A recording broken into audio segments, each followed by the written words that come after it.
सारे व्यूवर्स को मेरी राम राम। आज की वीडियो में बताने वाला हूं कि एसएससी सीजीएल 2021 के टियर 1 की कट ऑफ क्या जाने वाली है, यानी आपका सेफ स्कोर क्या हो सकता है। कितना स्कोर हो तो आप मेन की तैयारी में लग जाओ। आपकी मेंस की तैयारी भी करना बड़ी ज़रूरी है, इसलिए उसके लिए भी डिले नहीं कर सकते। आपको पता है कि एसएससी सीजीएल 2021 की आंसर की आ चुकी है और आप सब ने अपना देख भी लिया होगा कितने मार्क्स बन रहे हैं, यानी आपका कितना रॉ स्कोर बन रहा है। तो भाई अब आपके सबके मन में इच्छा है कि आपको पता चलेगी कि आप इस कट ऑफ को क्लियर कर पाएंगे या नहीं कर पाएंगे। इसलिए मेरे पास आप सब बहुत सारे मैसेज डाल रहे थे कि मैं इस कट ऑफ को बनाऊं, लेकिन कट ऑफ बनाने में थोड़ा समय लगता है। बहुत सारे पहलुओं को हमने देखना होता है, बहुत सारी चीज़ों का एनालिसिस करना होता है, कितने स्टेप्स हमें देखने होते हैं। उन सब को अगर हम सही से नहीं देखेंगे तो कट ऑफ सही नहीं जा सकती। अगर एक भी स्टेप सही से नहीं देखा गया तो कट ऑफ नहीं जाएगी। इसलिए हर पहलू को सही से देखने के लिए, स्टेप को सही से देखने के लिए समय लगता है और कट ऑफ बनाने में भी थोड़ा सा इसलिए समय लग गया। और मेरी ये कोशिश रहती है कि मैं ऐसे एनालिसिस करूं, हर चीज़ को देखूं, हर पहलू को देखूं, ताकि जो एक्चुअल कट ऑफ हो जाए ये मेरी एक्सपेक्टेड कट ऑफ के आसपास ही जाए, ज़्यादा फर्क ना हो,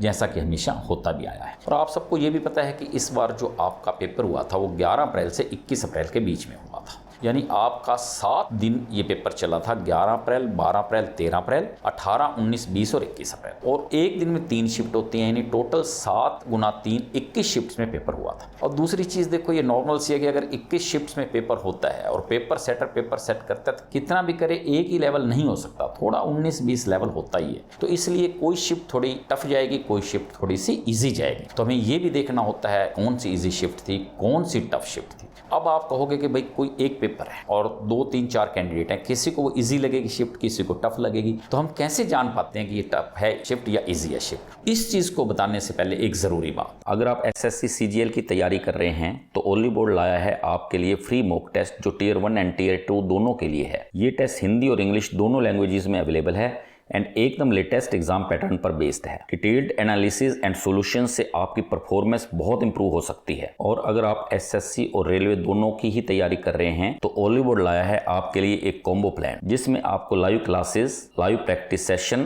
500 से भी ज्यादा टेस्ट, जीके का मटेरियल और पास्ट ईयर के पेपर सब मिलेंगे। ये कॉम्बो 6 और 12 महीने की वैलिडिटी के साथ आता है। अगर आप कूपन कोड AFFW यूज करते हो तो आपको मिलेगा 10% एक्स्ट्रा डिस्काउंट। तो इस free mock and discount combo दोनों का पूरा फायदा उठाओ। तो हम कैसे जान पाते हैं कि ये टफ है शिफ्ट या इजी है शिफ्ट? ये चीज अटेम्प्ट्स पे डिपेंड करती है कि कोई भी शिफ्ट इजी है या टफ है। उस शिफ्ट में कितने लोगों ने अटेम्प्ट्स की हैं। एवरेज अटेम्प्ट जैसे हम 80 मान के चलते हैं, 80 से कम है अटेम्प्ट्स तो आपकी शिफ्ट जो है उतनी टफ है, जितने 80 से ऊपर अटेम्प्ट्स हैं उतनी आपकी शिफ्ट इजी है। इस तरह से हम पता लगाते हैं कि कोई भी शिफ्ट इजी है या टफ है। कट ऑफ बनाने से पहले ये भी देखना होता है कि प्रीवियस ईयर्स में कट ऑफ क्या गई है, यानी 2016 में, 17 में, 18 में, 19 में या 20 में क्या कट ऑफ गई है, अकॉर्डिंगली ये कट ऑफ बनाई जाती है। देखो, नॉर्मलाइजेशन का फैक्टर भी एक बहुत बड़ा रोल अदा करता है कि नॉर्मलाइजेशन का फैक्टर क्या काम करेगा, एक इजी शिफ्ट और टफ शिफ्ट के बीच में कितना अंतर है, कितनी मॉडरेट शिफ्ट्स हैं,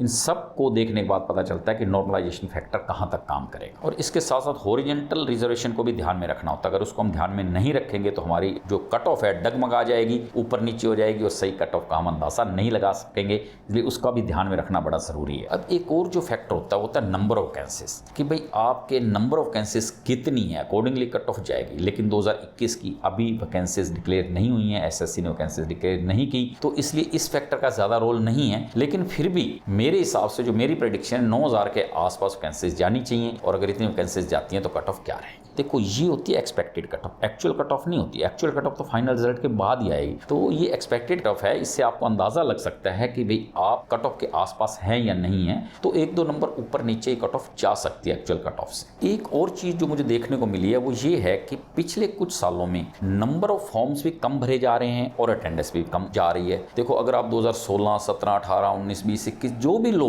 तो हर साल कुछ ना कुछ फॉर्म्स कम होते चले जाते हैं और अटेंडेंस भी कम होती चली जाती है। अगर मैं 2021 की अब बात करूं जिसकी कट ऑफ देने जा रहा हूं, तो मेरे हिसाब से 20,85,000 के आसपास फॉर्म भरे गए थे और 7,80,000 के आसपास आसपास अटेंडेंस रही, लेकिन अटेंडेंस कम हो या ज़्यादा हो, वैकेंसीज कम हो या ज़्यादा हो, आपको उस पर ज़्यादा दिमाग नहीं लगाना, ज़्यादा जोर नहीं देना, क्योंकि आपको तो एक ही सीट लेनी है और आपका ध्यान उसी सीट पे होना चाहिए। जैसे जब अर्जुन ने मछली की आंख में तीर मारना था तो उसको सिर्फ मछली की आंख ही दिख रही थी, तो आपको भी भाई एक ही सीट देखनी है कि मुझे वो सीट लेनी है और उसी सीट को ध्यान में रखते हुए अपनी तैयारी करनी है। और जो कंपटीशन लेवल है भाई, कम सीट्स हैं, ज़्यादा लोगों ने अप्लाई किया, अटेंडेंस कम रही, इससे फ़र्क नहीं पड़ता, क्योंकि जो सीरियस कैंडिडेट्स होते हैं वो वही 1 लाख से 1.5 लाख के बीच ही होते हैं। इसलिए जो आपका एक्चुअल कंपटीशन होता है वो 1 लाख से 1.5 लाख लोगों के साथ ही होता है। बाकी तो सब देखो, बहुत सारे लोग अप्लाई करते हैं, बहुत सारे फैक्टर्स होते हैं कि अटेंडेंस कम क्यों गई। देखो, कुछ लोग जो अप्लाई करते हैं उनकी तैयारी नहीं होती, अपीयर नहीं हो पाते, कुछ लोग इन बिटवीन कहीं और ज्वाइन कर लेते हैं, उनकी ड्रीम पोस्ट मिल जाती है, वो अप्लाई नहीं कर पाते,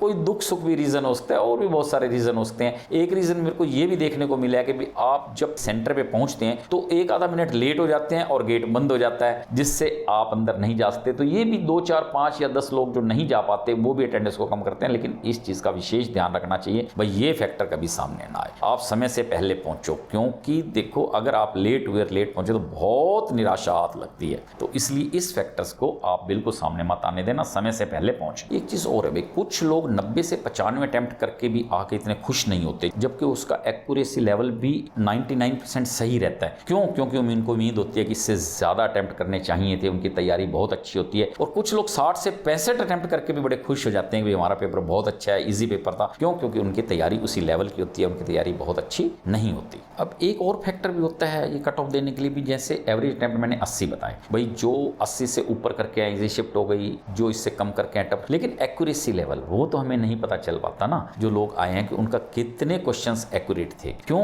क्योंकि भाई कुछ लोगों के तो 80 में से 1 या 2 ही गलत होंगे, बाकी सही होंगे, और कुछ लोगों के 10, 15 या 20 तक भी गलत होंगे। तो यहाँ इन दोनों के बीच में बहुत वेरिएशन आ जाती है। तो इन चीज़ों को भी देखना पड़ता है कि भाई एवरेज पीछे लोगों के 80 में से कितने लोगों के कितने एक्यूरेट रहते हैं और कितने लोगों के कितने मार्क्स कटते हैं, यानी कितने क्वेश्चंस गलत रहते हैं। अब अगर मैं इजी या टफ शिफ्ट की बात करूं तो भाई मेरे हिसाब से जो टफ शिफ्ट गई हैं वो हैं 12 अप्रैल की शिफ्ट 2nd एंड 3rd, 18 अप्रैल की शिफ्ट 3rd और 20 अप्रैल की शिफ्ट 2nd। ये तो हैं टफ शिफ्ट्स में आती हैं। और जो इजी शिफ्ट्स गई हैं वो मेरे हिसाब से 12 अप्रैल की शिफ्ट 1, 18 अप्रैल की शिफ्ट 1, 21 अप्रैल की शिफ्ट 1 और 20 अप्रैल की शिफ्ट 3, ये थोड़ी इजी शिफ्ट में गई। यानी 4 मैंने आपको टफ शिफ्ट बताई, 4 इजी शिफ्ट बताई, बाकी 13 जो शिफ्ट्स हैं वो मॉडरेट समझ के चलो कि वो मॉडरेट शिफ्ट्स। अगर मैं इन सब स्टेप्स को बड़ा केयरफुली ऑब्जर्व करूं तो मेरे हिसाब से अगर आपका रॉ स्कोर 115 से 128 के बीच है तो आपकी कट ऑफ क्लियर होनी चाहिए। अब आप सोच रहे हो कि 115 से 128 के बीच तो भाई बहुत वेरिएशन है। वो इसलिए कि जिनकी टफ शिफ्ट में आता है उनका 115, जिनका इजी शिफ्ट में आता है उनका 128, यानी टफ शिफ्ट वालों का 115 से 117 समझ लो, इजी शिफ्ट वालों का 126 से 128 समझ लो, और बाकी बीच के मॉडरेट शिफ्ट वालों का समझ लो। अगर आपका कट ऑफ क्लियर हो जाएगा, अगर इसके आसपास आपके मार्क्स आते हैं। अब अगर आपका रॉ स्कोर इसके आसपास बनता है तो आपको तैयारी में लग जाना चाहिए, क्योंकि एक एक दिन कीमती है, और मेंस की तैयारी में लग जाओ और ये सोच के चलो कि इस बार हमें एसएससी को क्लियर करना है, अपनी पोस्ट लेनी है। तो भाई नारा लगा दो, इस बार एसएससी पार, इस बार एसएससी पार। तो एसएससी क्लियर करनी है, उस हिसाब से आप अपनी मेहनत में लग जाओ। जिनका रॉ स्कोर इस कट ऑफ के आसपास है, देखो मैं मेन कट ऑफ तो भी बताऊंगा कि नॉर्मलाइजेशन के बाद क्या कट ऑफ जाने वाली है, तो अभी तो मैं रॉ कट ऑफ के बारे में ही बात कर रहा हूं कि आपका रॉ स्कोर जितना है उसके अकॉर्डिंगली आपकी कट ऑफ कितनी आएगी। जिसकी कट ऑफ बिल्कुल बॉर्डर लाइन पे आसपास होती है उनको थोड़ी सी मेंस में ज्यादा मेहनत करनी पड़ती है, और जिसकी कट ऑफ 15-20 मार्क्स 10 मार्क्स ऊपर होते हैं उनका अगर मेंस में थोड़ा 1-2 क्वेश्चन गड़बड़ा भी जाए तो कोई फर्क नहीं पड़ता, दोनों तरह के लोगों को फिर पोस्ट मिल जाती है। जिन्होंने अच्छी मेहनत की है मेंस में उनको अकॉर्डिंगली अच्छी पोस्ट मिलेगी, जिन्होंने कम मेहनत की है उनको अकॉर्डिंगली अपने हिसाब से नीचे वाली ही पोस्ट मिलेगी। तो भाई जो कट ऑफ क्लियर कर रहे हैं वो मेंस की तैयारी में लग जाओ। इसके साथ साथ जो और पेपर भी हैं वो भी मत देने, मतलब कहीं ऐसा सोचो कि उसको देने की जरूरत नहीं है, उसको भी देना ही देना है। जैसे CHSL का आने वाला है या CPO का बड़ा नजदीक है, और जिन लोगों की कट ऑफ इसके आसपास नहीं है मार्क्स, यानी कट ऑफ क्लियर होने की उम्मीद नहीं है, तो वो भाई दिल छोटा ना करो। बहुत अभी और मौके आने वाले हैं, आपके और बहुत सारे पेपर हैं जैसे CHSL, और जिन्होंने MTS अप्लाई कर रखा है MTS का पेपर भी आने वाला है, CPO का भी नोटिफिकेशन बहुत जल्दी आने वाला है, और ये पेपर भी और आगे 2022 वाला भी जल्दी ही आएगा। इसलिए भैया आप अपनी तैयारी में लग जाओ, दिल छोटा मत करो। देखो जो मैंने एनालिसिस किया है उसमें नॉर्मलाइजेशन होने के बाद जो कट ऑफ आने वाली है, मेरे हिसाब से जो मेरी प्रेडिक्शन है, युवा OR वालों के 136, EWS वालों की 115, OBC 125,